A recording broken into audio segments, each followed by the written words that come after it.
once again.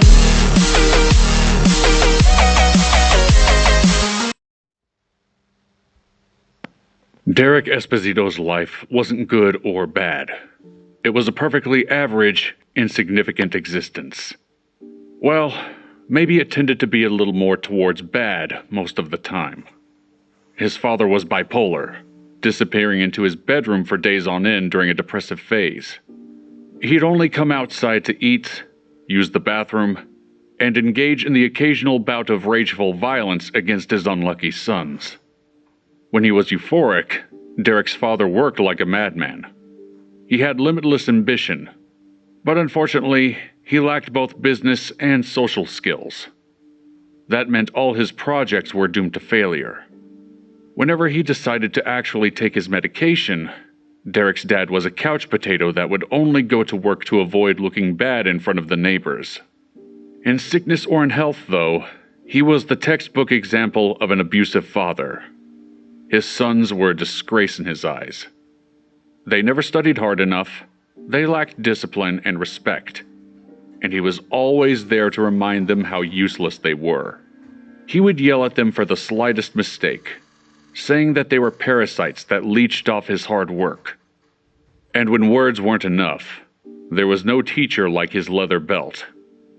Derek and Carl quickly learned how to fend for themselves. Their absent-minded mother had ignored them right after giving birth, choosing instead to live shut away in her bedroom as far as possible from her spouse's tantrums. Derek was the older brother by 2 years. As such, he tried his best to take care of his little brother. They grew up watching shows and reading stories about heroes who protected the weak and upheld justice. But no hero ever appeared to save them.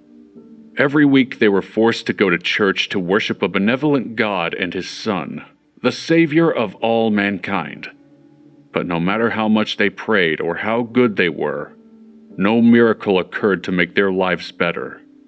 God and his Son were too busy for the Esposito kids. They stopped believing in heroes. Instead of wasting time with prayers, they studied. School was their one refuge, but even that couldn't last forever. Once they hit middle school, it didn't even take a month before the bullying started. Their cheap clothes and sullen attitudes made them easy targets. They were so used to being tossed around and insulted that they didn't even bother trying to fight back. Derek's life hadn't been pleasant before this. After a month of the new torture, he knew he couldn't take it. He tried to make things better.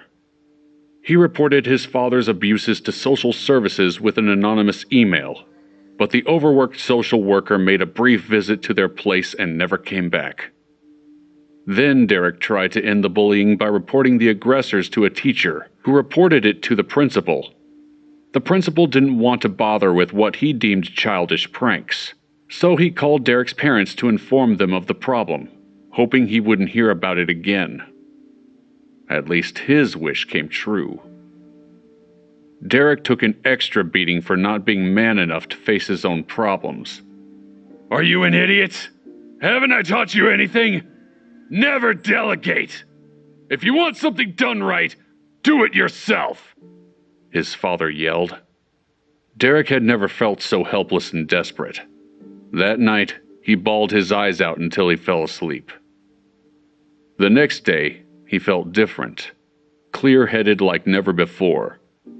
Despair was useless. He needed a plan. It would take years to realize that something inside of him had died. He was no longer able to trust, hope, or develop any kind of kinship. He was surrounded by enemies, and to survive, Derek needed to be able to fight back. Derek asked his father to let him join a dojo and learn martial arts. To his surprise, he didn't have to beg. His old man was glad his wimpy excuse for a child was finally interested in becoming a man.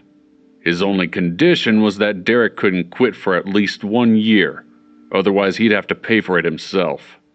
Not only did Derek start practicing Aikido, he'd also wake up 2 hours early every single day to do push-ups, squats, sit-ups, and run until he was out of breath. In a few months, He was able to do 100 push-ups, sit-ups, and squats, and run for at least 5 miles before going to school. Aikido turned out to be a perfect solution for his situation. Low-level training was mainly focused on self-defense, but there was plenty of space for attacking and fighting dirty. By practicing martial arts, he finally discovered something he was good at. He was not particularly nimble, nor a fast learner. His hand-to-eye coordination was average at best. His talent lay in the ability to pinpoint when and how to hit someone, or block a defensive maneuver. Derek was always able to grasp the killing moves on his first try, sometimes even before the sensei completed the practical demonstration. It was an exciting, yet disappointing discovery, since his only talent had no practical use. Even if Aikido tournaments could make him money, hits to the groin, eyes, and trachea were universally forbidden. For months, Derek kept training hard while keeping a low profile at school, planning his next move. As the first semester ended, Derek stopped hiding from the bullies. He started zinging back every insult they threw at him. Derek never went to the bathroom alone, always keeping eyes on a nearby adult. He gave them no opportunities to ambush him. After a full day of sassing back, Derek's enemies were outraged. That's when he made his move. "I've had enough of your shit," he told them. "Meet me in an hour behind the grocery store between Lincoln and 3rd. Unless you're scared." "You got a death wish, bitch? You're on. The fight's just between you and the 3 of us, all right? No extra help." Derek nodded, though he knew they were lying, and he was right. When the bullies came to the fight, they brought along 2 extra people. Derek was waiting for them, leaned against the wall with his arms crossed. "There you are.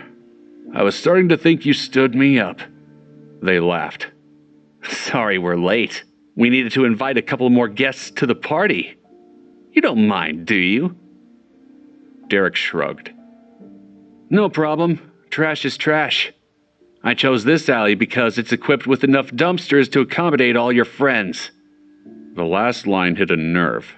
They charged at him blindly. "Don't let him escape! Let's show him who's the trash!" They fell into his trap. Derek had prepared the terrain, choosing his spot carefully. A dead-end alley wouldn't allow them to escape, and it was so dim they couldn't see the tripwire he'd installed. The first 2 tripped and fell down hard on the concrete. Those behind them were so surprised, they never saw the lead pipe coming. Derek had come fully prepared. He used the pipe to beat them on the head, the side of the knee, even in the groin. When he'd finished with those 3, he started hitting the 2 that were struggling to get back on their feet. When he had them all moaning and sobbing on the ground, he used a small knife to cut the tripwire. Then he beat them again and again with the lead pipe, paying special attention to the nether regions. Derek knew this was wrong, but he didn't care. If the world was unfair, he had to make it unfair in his favor. He took out the taser he'd stolen from his father and tased them until they were unconscious. Then he stripped them, took out a marker, and drew dicks and words like loser and jackass all over their bodies. He took multiple photos of them. When he'd finished, he splashed them with a cold bucket of water and woke them up. "Sorry to ruin your nap, but I need your attention." The bullies woke up in so much pain they barely noticed they were naked and covered in drawn dicks. When they could focus, Derek showed them the images on his phone. "I made quite the scrapbook, even a short movie. The files are uploaded to my computer now. Wouldn't it be terrible if someone like, I don't know, me, was to upload them to the internet? You know what they say, the internet never forgets." The bullies started crying and begging. "Whenever someone searches your names, be it your grandma, your girlfriends, even some job you wanted, these photos would be the first thing to appear." "Dude, no!" Please, I don't even know you. It was a favor for a friend. It was only a joke, please. Their cowardice gave him goosebumps. Derek wanted to puke at their weakness. From this day on, you leave me alone. And you better pray that nothing happens to me. Because if I don't enter the password on these photos every day, they'll automatically upload. With that, he turned and walked away. Then he whirled around once more. Almost forgot. I threw your clothes in the dumpsters. Can't remember whose is where. If you don't want to go home with your dicks hanging out, you better start digging. So long, suckers. Derek returned home euphoric.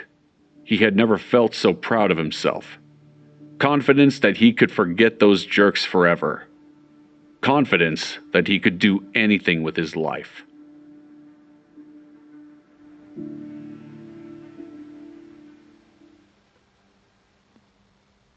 The bullying ended, but Derek's social life never improved. How could he possibly make any friends when his family was such an epic disaster?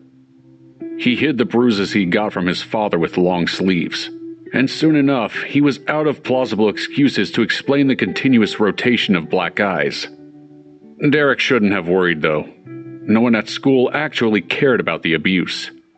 Caring would have been too much effort. His classmates and teachers simply pretended not to notice how beat up he was. Derek liked to pretend their apathy was due to his own skills as a liar, but deep in his heart he felt bitter and hateful.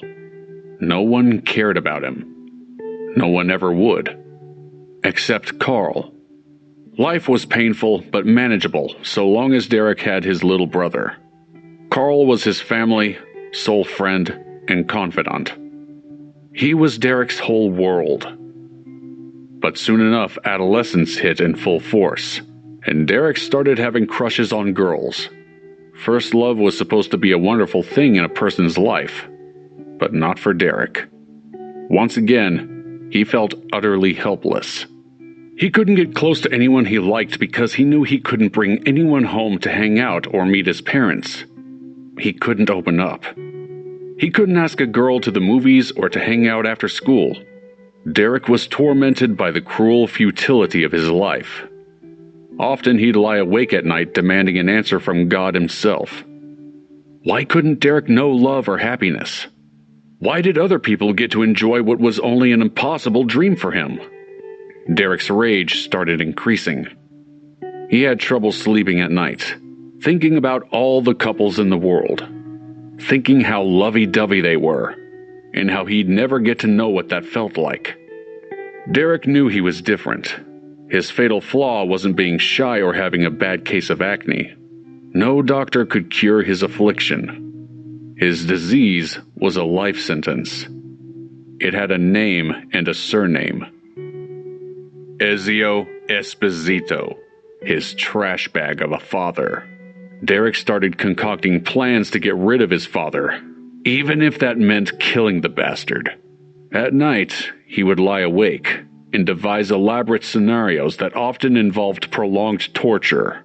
He would make Ezio suffer like Derek had for all these years. But when morning came, Derek would always realize it was wishful thinking. Just a dumb plan. Derek was angry, but he wasn't ruthless enough to murder his own father. He remained an angry teenager, nothing more. He didn't have the means to carry out his plans anyway. At least, he didn't have the means to do it and not get caught. Kill Ezio? Sure. And what then? Live a whole life racked with guilt? Run away from home to avoid being arrested? Run away with what money?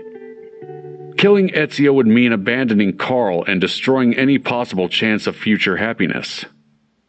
So every morning, Derek would swallow his homicidal plan along with his breakfast and move on.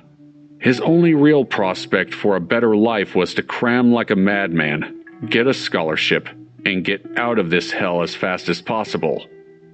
Time passed quickly, and soon it was the summer before Derek's freshman year of high school. Despite the hot weather, his heart was cold as ice. Derek had finally hit his growth spurt.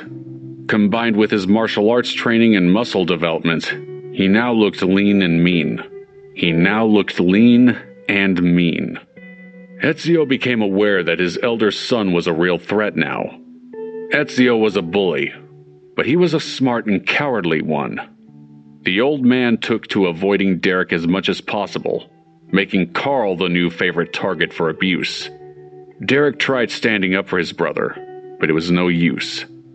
Ezio bought a nightstick from the local army surplus and beat Carl harder than ever. "What the hell are you doing?"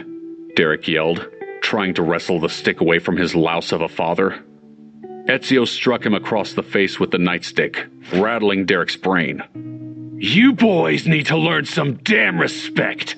I'll kill you if you don't shape up," Ezio snarled. Derek had been helpless to get it to stop. Ezio might have beaten Carl to death if the ruckus hadn't alarmed the neighbors. Derek had looked after Carl that night, realizing that if he wasn't prepared to kill Ezio, he couldn't stand up to him. It would make everything worse. So whenever Ezio threw one of his tantrums, Derek had to stand back and watch his brother getting beaten. He comforted Carl and helped ease the swelling, but he was useless. Derek would sit in bed at night and think about how he was going to get them out of this. He knew one thing for certain. If things didn't change soon, either Ezio was going to die, or Derek was. Then one morning, Ezio got a phone call from one of his old army buddies. The man worked for a company that was hiring with an eye toward quick promotion. If Ezio landed this job, he might start climbing the corporate ladder for real. "Finally, my ship's coming in," he told his sons. Derek and Carl only nodded and ate quietly. He didn't really want to hear them speak. Ezio went and put on his best suit despite the heat.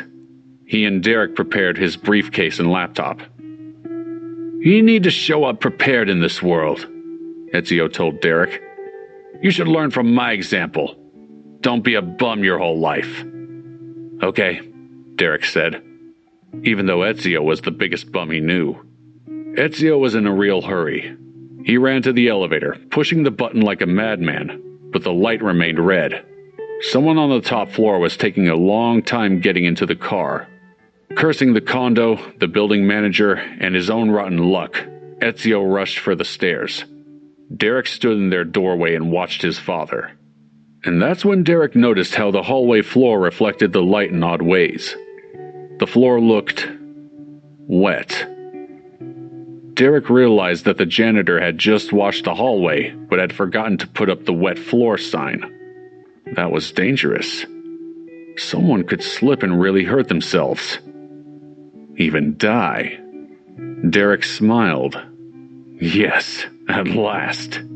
It happened all in an instant. Ezio was just starting down the stairs when his foot slipped. Derek could have warned him. He could have rushed over to grab his father. But instead, he stayed put and watched nature run its course. Ezio tumbled down the stairs, going down several flights as he screamed. At the bottom of the steps, his body was a broken mess, all his limbs bent at unnatural angles. Derek grabbed his phone and took several photos to prove that the floor was wet and there was no warning sign.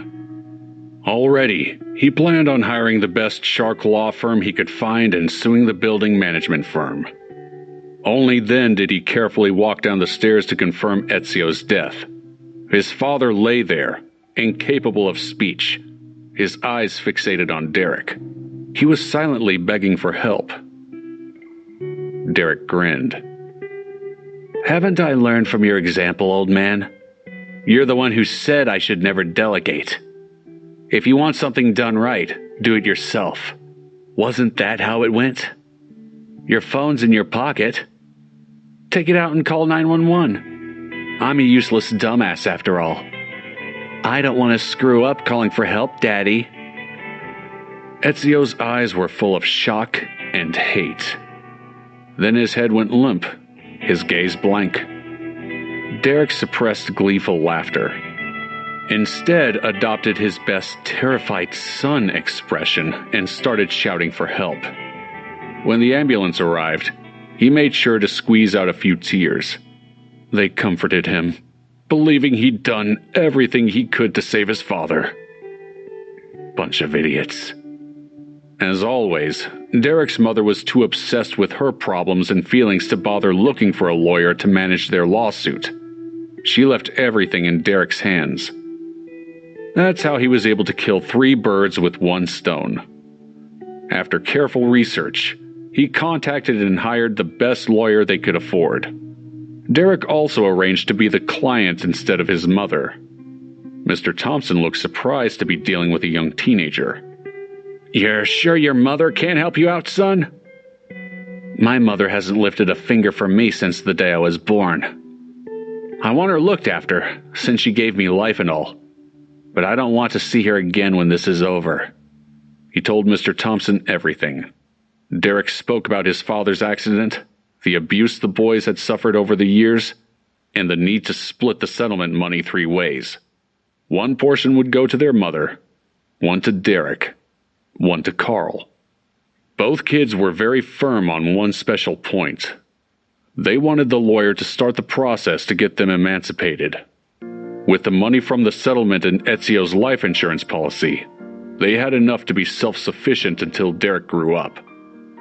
What followed was the happiest period in their life. Before long, they were emancipated minors with cash in their pockets. They moved away from their mother's place and never saw her again. Derek doubted she even noticed they were gone. They used their portion of the money to settle up and make proper plans for the future. Over the following years, bullies weren't a problem. Derek and Carl both became martial artists and had each other's backs. Having their own place allowed them to experience having friends and girlfriends over. Their domestic nightmare was finally a thing of the past. They suffered many disappointments, though. Too many so-called friends only wanted to use their parent-free house as a party den. They also struggled with being normal teens. While their peers only wanted to party and skip class, the boys focused on studying and saving as much as possible. Derek and Carl would work part-time jobs during holidays and vacations to keep themselves afloat. They weren't poor, but not rich either. They knew they had to save as much as possible for a rainy day, but they had a good life. Derek got a scholarship and obtained a bachelor degree in chemistry, soon followed by a master's in biochemistry. Carl did well too. He got his engineering degree, was studying for his master's, and already had a fiancée. Despite being really happy for his little brother, seeing Carl in love was a painful thorn in Derek's side. He had always been the more socially inept of the two. He'd never managed to get into a stable relationship, not even in college. Derek had problems talking to girls. The problem lay in his inability to trust. He had many crushes, but never fell in love. At the beginning, he blamed bad luck, or thought the girls shallow. After finding and losing more than one good girl, he blamed his past. But Carl's own success in love made Derek blame himself. Carl had suffered the same things, but he'd come out of it stronger and purer than Derek. Derek was just too scared of being hurt again. That fear was one enemy he could just never beat up. Derek accepted a decent job working the night shift at a big chemical company. Carl had told him that he wanted to marry his fiancée as soon as he got his master's. That gave Derek 2 years to save enough money to give his little brother a decent wedding. Derek didn't like his job, but it was a way to start his career. Also, it was well paid, and he resolved to use the company insurance to seek psychological counseling. He knew he had problems and wanted to work on them. Derek consulted several doctors before finding someone he felt was a good fit. After several months, he was finally starting to make progress. But alas, such happiness could not last. It was a Friday evening, and Derek was getting ready to go to work. He was still stuck working the night shift because the pay was too good. Maybe he could have gotten a job he liked better somewhere else, but money was still too important. No matter how many times Carl said he wanted a small ceremony, Derek told him not to be cheap. But it's only a ceremony. The real thing's spending the rest of your life with someone, Carl had said. We haven't had a ton to celebrate in our lives, Carl. I want you to have the kind of wedding you deserve. You've overcome too much shit to cut corners in the best parts of your life. You've always been such a romantic, dude. Carl had laughed and punched Derek's arm. Yeah, romantic. Sure, right. But Derek meant it when he said he wanted Carl to have everything good in this world. Derek looked at the magnet on the fridge as he walked through the kitchen adjusting his tie. It said "Save the Date" in big yellow letters over a picture of Carl and his fiancée hugging on a hiking trail. Derek smiled. Whenever he saw his little brother looking happy, he felt his life had been worth something after all. Derek was just shrugging on his jacket when his phone went off. The ringtone wasn't one he recognized. That meant it wasn't a pre-programmed number. Usually that meant it was a spam call, and Derek was ready to hang up and let it roll to voicemail. But something about the number gave him pause. The area code looked local, which was unusual for a spammer. Derek felt a lump in his gut he couldn't explain, and picked up the call. Derek Esposito, who is it? Mr. Esposito, this is the St. Joseph Hospital. The female voice sounded worried. Her concern, along with the word hospital, sent a shiver down his spine. Sir, is Carl Esposito your brother? She asked. Derek could almost hear her biting her lip. She was seriously worried. Yes, what happened? He was involved in a car accident and is in critical condition.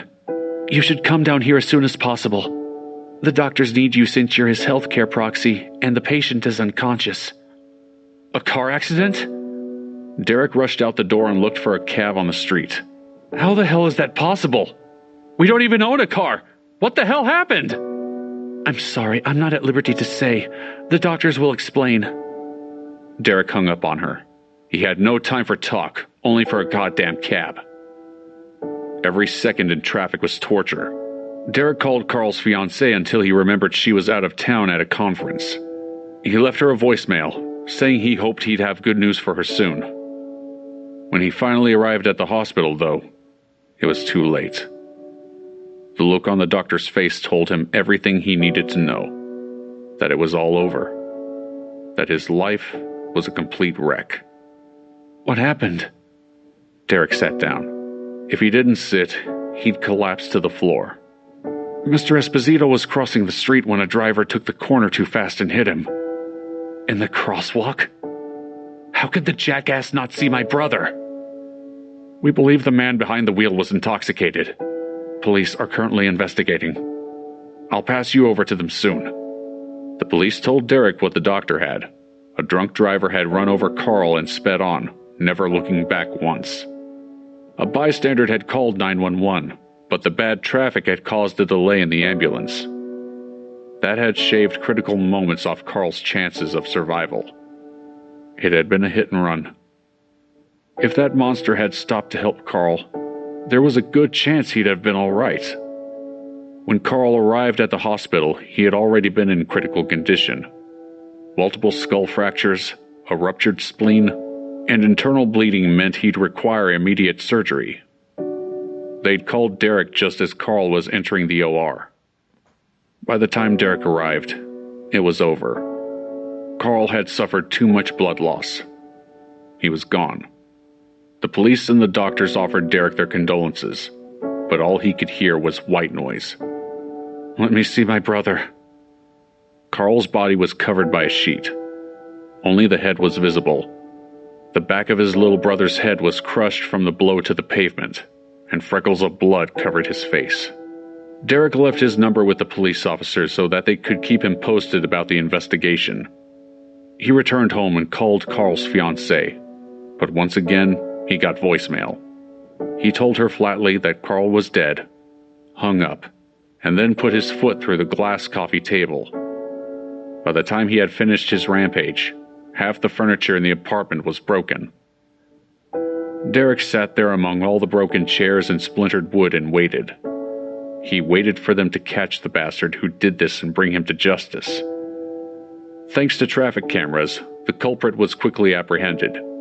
The perp was a kid, barely 17 years old, who'd stolen his old man's car and then got drunk and high with his friends. He was a spoiled rich brat, one who treated other people's lives and property like garbage. Derek had the funeral. He spent the money he'd saved for the wedding on Carl's coffin and tombstone. He comforted his brother's fiancée, then let her disappear from his life. Derek didn't want to grieve with her and reminisce about Carl. He just wanted revenge. Derek lived the months before the trial in constant anguish. The damn DA had decided to prosecute Carl's murderer as a minor. The even more damned judge had granted the brat house arrest. Derek's little brother, his Carl, was dead because of this jerk, and the creep got to live at home in luxury. How could they just give him bail? Derek would yell and argue with anyone willing to listen to him.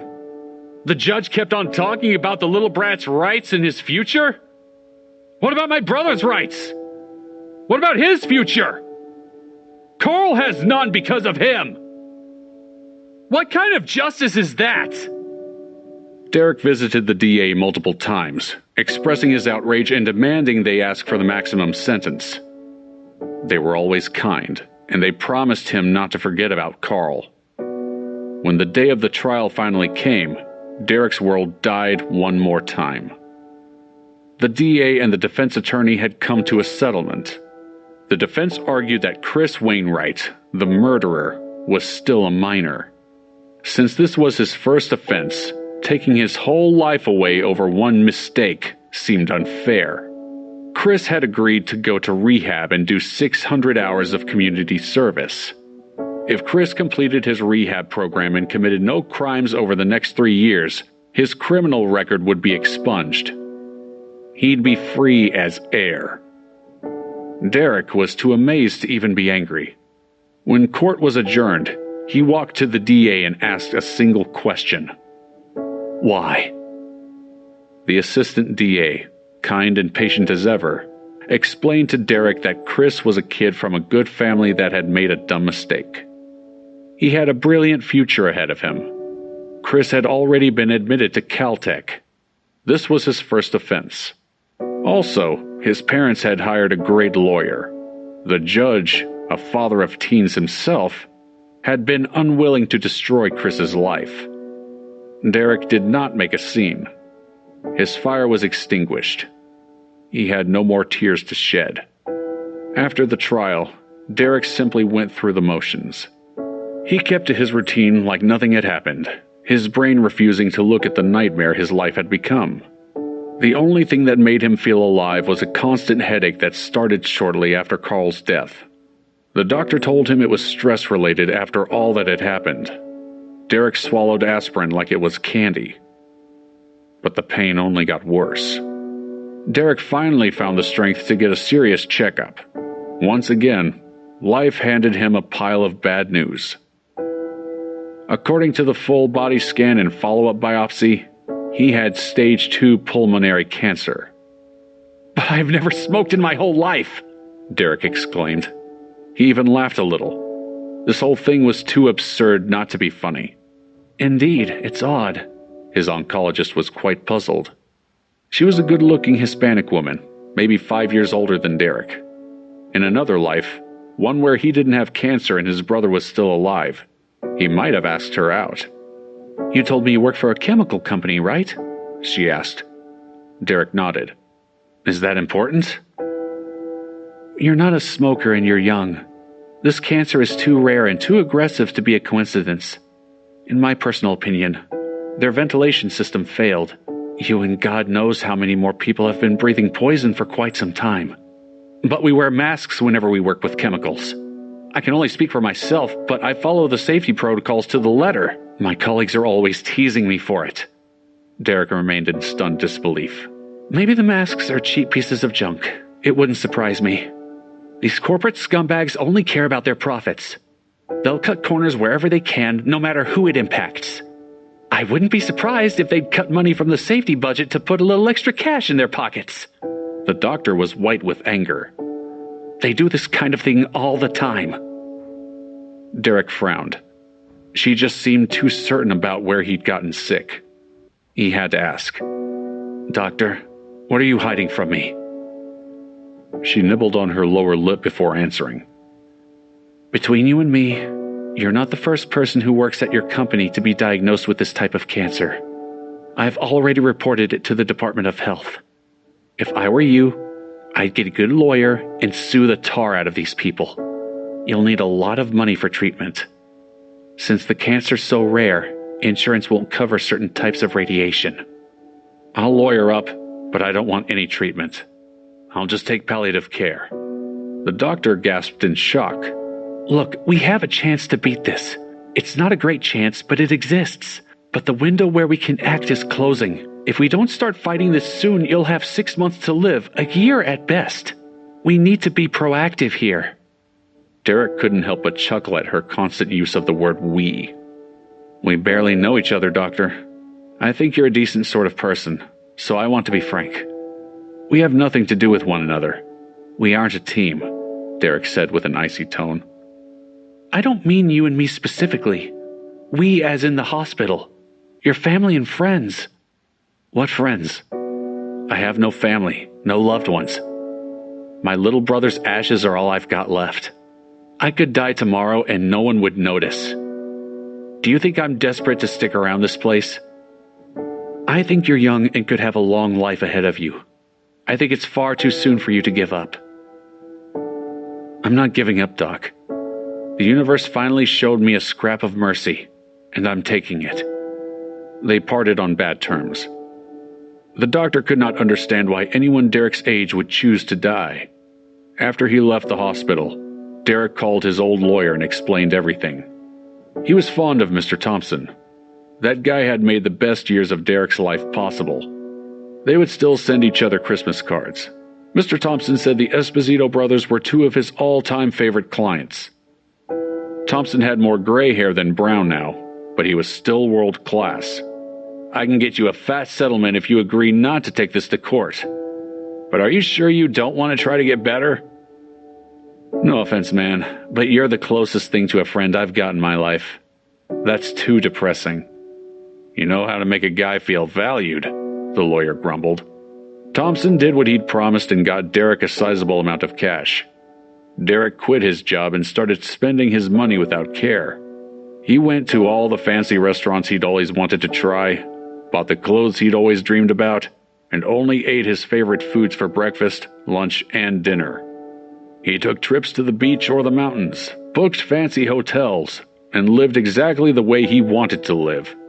If these were the last 6 months of his life, he was going to make the most of them. When Derek wasn't living the high life, he spent his days playing video games and visiting Carl's grave. He started drinking a lot.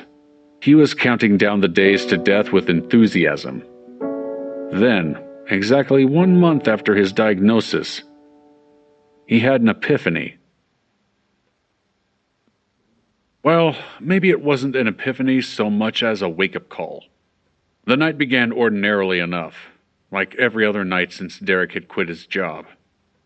He put on one of his new, expensive suits and went out to wander the city. He took himself to a 5-star restaurant for dinner, determined to enjoy every bite of food. That done, Derek decided to head down to the inner city slums and wander alone. He wanted to see what would kill him first, the cancer or a random psychopath. He was kind of rooting for the psycho. At least then it would be quick. Once he grew tired or bored of cheating death, he'd hail a cab and return home. He had one more thing to do before he started courting disaster. Derek downed a couple of new prescription-strength pain meds to help with the ever-growing ache in his chest. He liked the meds. They got him loose and happy. He didn't take anything too seriously when he was on them. Derek was walking alone quickly, high on his medications. And that's when he saw him. Chris Wainwright. The guy who slaughtered Carl and drove away without a scratch on him. Chris had gone to rehab as part of his court-appointed punishment. Evidently, rehab hadn't quite done the trick. The little jerk was holding a bottle of liquor, ill-concealed inside a paper bag. The murderer took a few healthy chugs from the bottle and staggered along, looking like he felt no pain, enjoying his life. Life. Exactly what he'd denied Carl.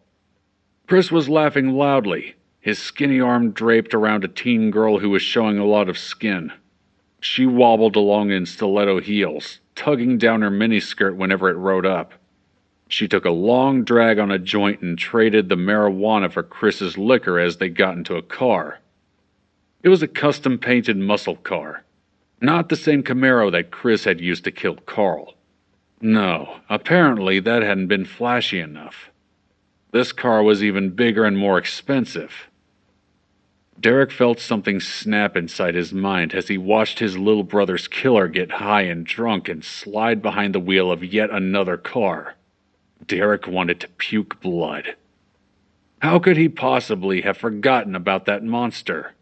Had his cancer really screwed up his brain so bad he'd let a loose end slip away? Maybe he'd wanted to believe that Chris could really change, that he'd learn from the murder and try to become a decent citizen. But no.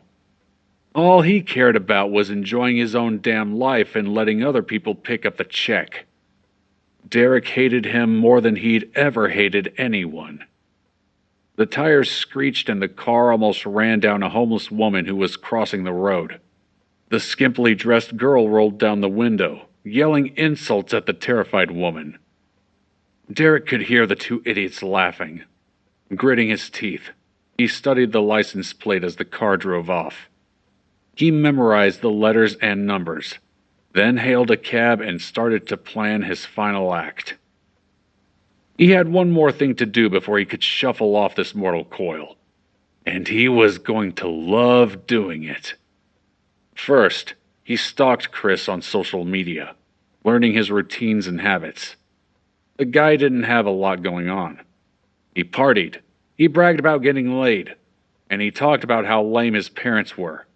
What a swell kid. Once he had Chris's routine down pat, Derek began to follow him.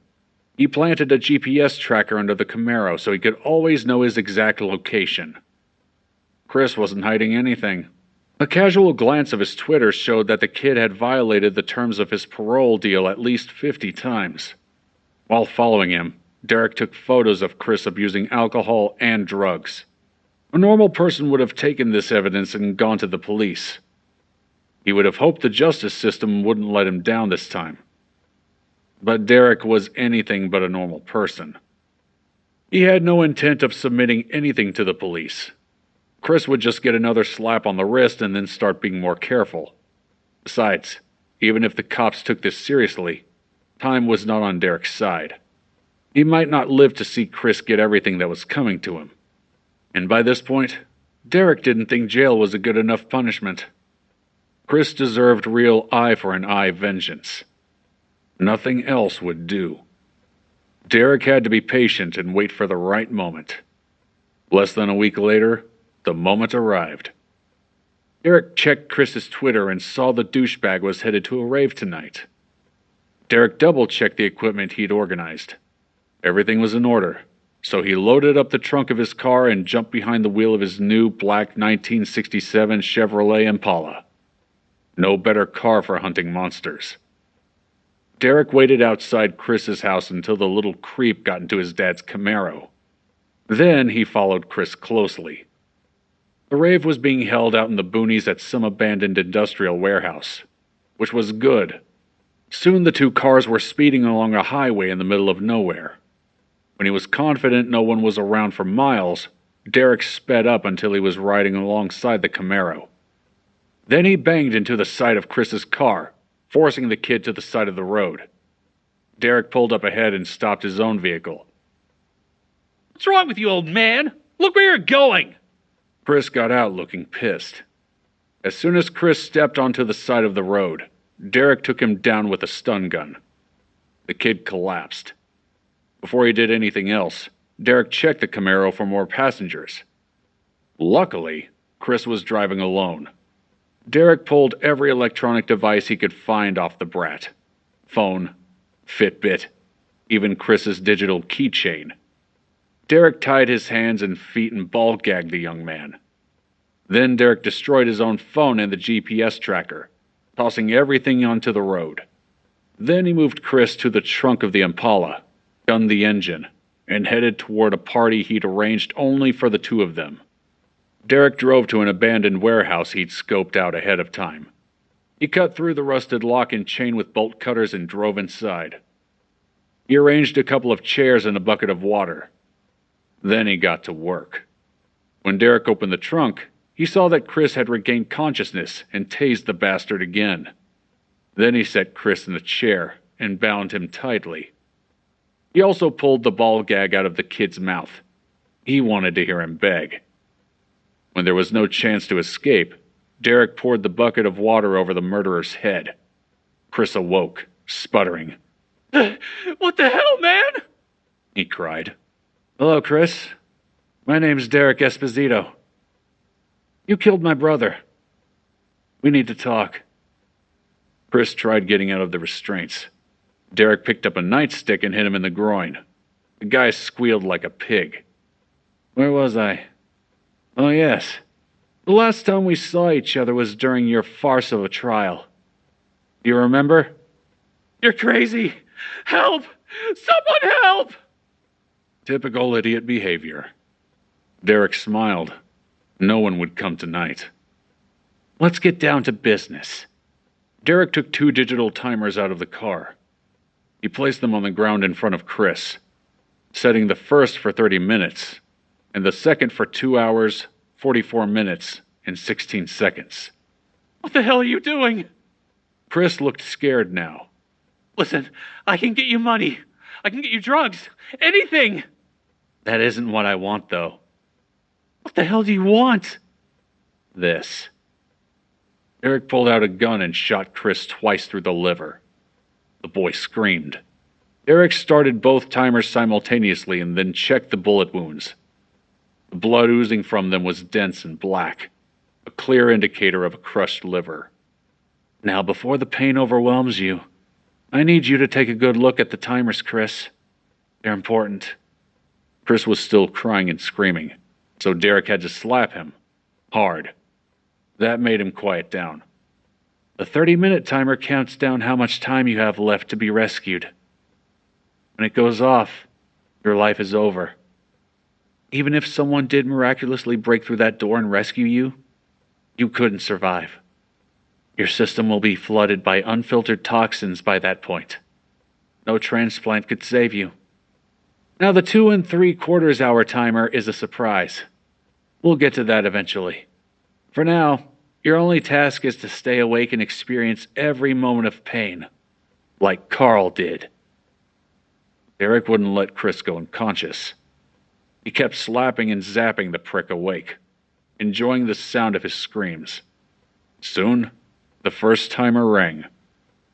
Eventually, Chris stopped crying because the pain was too much for him. Derek didn't sit down.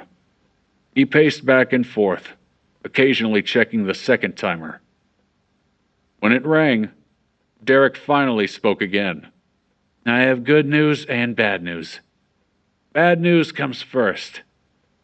The bad news is I lied. The first timer was meaningless. I crushed your liver when I shot you. Even the best hospital in the USA couldn't have saved you. I wanted to give you false hope that you could survive. That's what happened to my brother while he waited for help. The good news is the second timer. 2 hours, 45 minutes, and 16 seconds is how long Carl suffered after you hit him with your car. I may be many things. Unrelenting, vengeful, a liar, a murderer. But I'm also fair. You shouldn't suffer more than the man you killed. So your suffering ends now. Derek shot Chris through the head, then pointed the gun at his own temple. Little brother, I'm coming. Wait for me. And he pulled the trigger one last time. As Derek's body fell to the floor, he felt himself captured in a burst of white-hot light. He left his body behind and felt himself being pulled into the sky. After a whole lifetime of misery, grief, and pain, Derek felt his trauma and hatred fade away. He had never experienced such bliss. He felt no negative emotion. He was at peace with his past, unafraid of his future. Derek enjoyed a present moment that felt limitless with possibility. There was no right or wrong, success or failure. He simply existed. And then he woke up, alive and breathing heavily. All his negative emotions returned.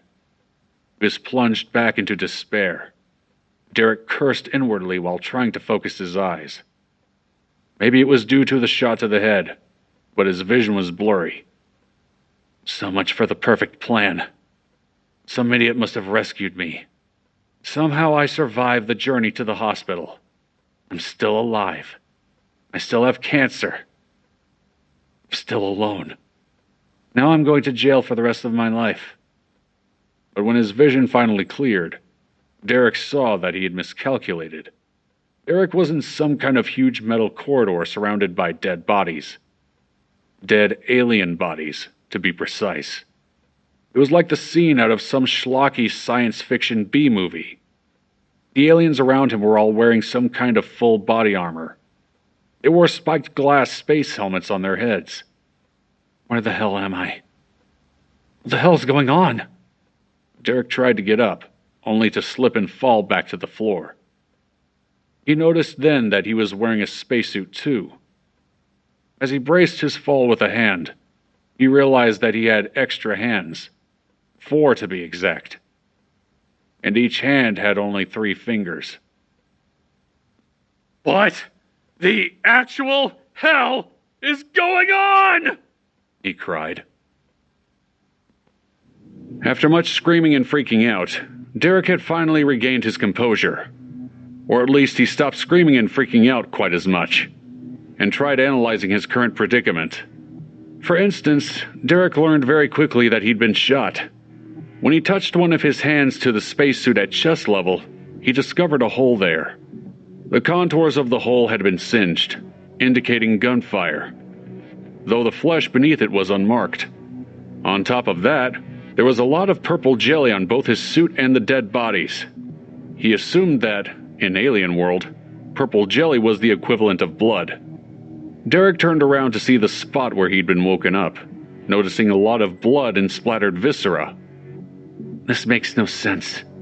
This body was dead until I somehow happened to wake up in it. And for whatever reason, it's also fully healed.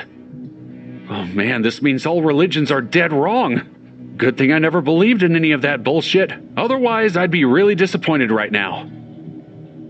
He imagined getting back to his old body and telling people that, after you die, all that's waiting for you is an alien spaceship.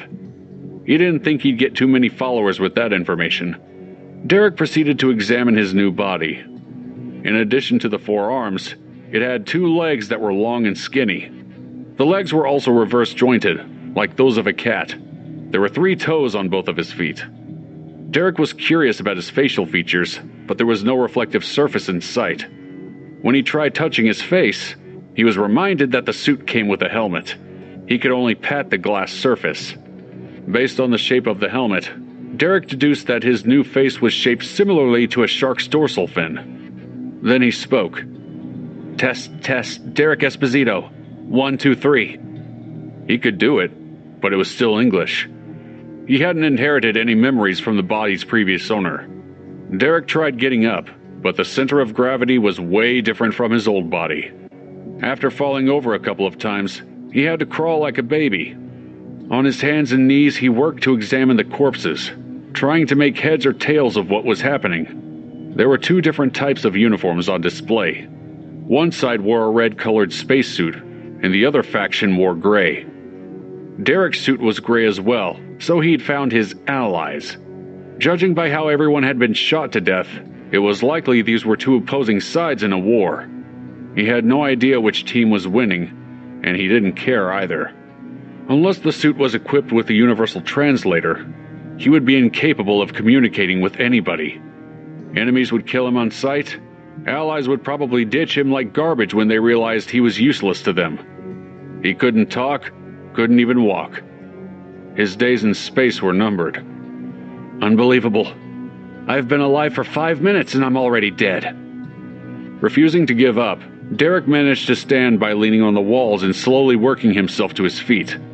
Once he'd taken a couple of lurching steps without falling over, he started exploring. The corridor had many doors, but most of them were closed and wouldn't open no matter what he did. That seriously limited his options. Derek tried pushing buttons at random to see if he could open a door, but nothing happened. To make matters worse, he was starting to get hungry. Is this how I die a second time? Starving in a damn spaceship in the middle of some weird ET battle? I don't even know what this body eats. Even if I knew what it eats, it might be rat guts or something. I'd rather starve. And even if I did find something tasty, I don't know how to get this helmet off. Pretty soon, hunger and frustration drove him to the edge of hysteria. Derek screamed and kicked at a couple of dead bodies in the hall. Eventually, he tripped and fell with an oof. Either he got knocked unconscious or fell asleep due to hunger and exhaustion. When he woke, his mind was clear again and he felt calm. Calm, but hopeless. This is a nightmare. I'm all out of options. Even if I wanted to kill myself, I wouldn't know how. He banged the back of his head against the wall to keep frustration at bay. Who knew that being reborn in a sci-fi environment is truly the worst-case scenario? Alien body, alien customs, no sense of the language. And to make matters worse, everything here is so high-tech I can't even open a door. Even if I had an instruction sheet, I couldn't read it. I don't know their language. His hunger was getting worse. Derek started wandering again, this time banging on every door he met, trying to draw someone's attention. Derek was on the verge of fainting again when finally a door opened. He lost his balance and fell to the ground in his surprise. A whole squadron of gray-suited aliens waited on the other side of the door, standing in formation. One of them held a sleek, rifle-like weapon. Derek remained seated and waved a hand, hoping it was a peace sign. Please don't kill me, he thought. The captain couldn't believe it. One of his soldiers appeared to have come back from the dead. Captain, that's Zark, one of the lieutenants said. He really is alive. The captain had been certain that Zark's reappearing life signal had been a glitch in the computer system. Now he saw he'd been wrong. The fool was even waving at him. Didn't Zark remember that waving the upper right torso appendage was a signal of aggression? Perhaps Zark had gone insane. The captain ordered his soldiers to remain vigilant. They never lowered their weapons as he strode towards Zark. What are you doing on the floor, soldier? And how in Thrax's name did you survive that ambush? The captain asked. Everyone was stunned when Zark began speaking in a garbled language none had ever heard before. What is he saying? Medic, translation. The purple-suited medic walked forward and scanned Zark's body. Sir, he's not speaking any language found in the Empire. Also, the scanner confirms that the hole in his armor came from a Corellan blaster. It's impossible that he survived. This could be some new enemy trick. The captain's tone was grim. If the Corellans began reanimating their dead, who knew what kind of damage they could do? He took a staff from a soldier's hand and pushed a button. A blade of pure energy sprang from the tip. Zark waved all his appendages and barked something else in that bizarre language. The captain acted quickly and plunged the blade into Zark's chest. Zark twitched once and slumped over, dead. Hopefully for good this time. Listen up, soldiers. Zark was a good comrade, and we will remember and mourn him as such. Whatever this thing was, it wasn't Zark. Right now, we can't risk anything. Not with those Corellan rebel scum still at large. Better some collateral damage than a spy among our ranks. Now shut that door and check the perimeter again. The captain walked away, leaving Zark's dead body behind. Getting stabbed had been a less than painful death.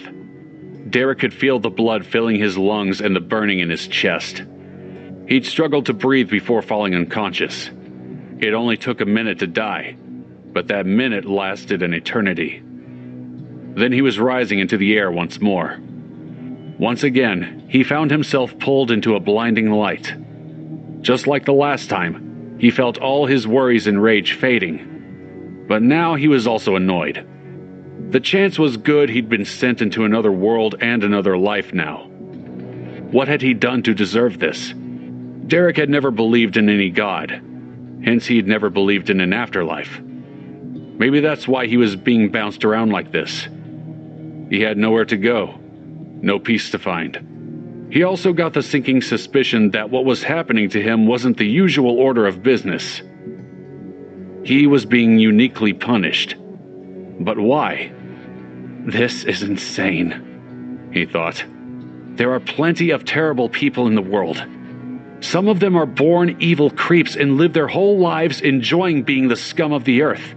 Then there are people like me who never caught a break and got pushed and pushed until we snapped.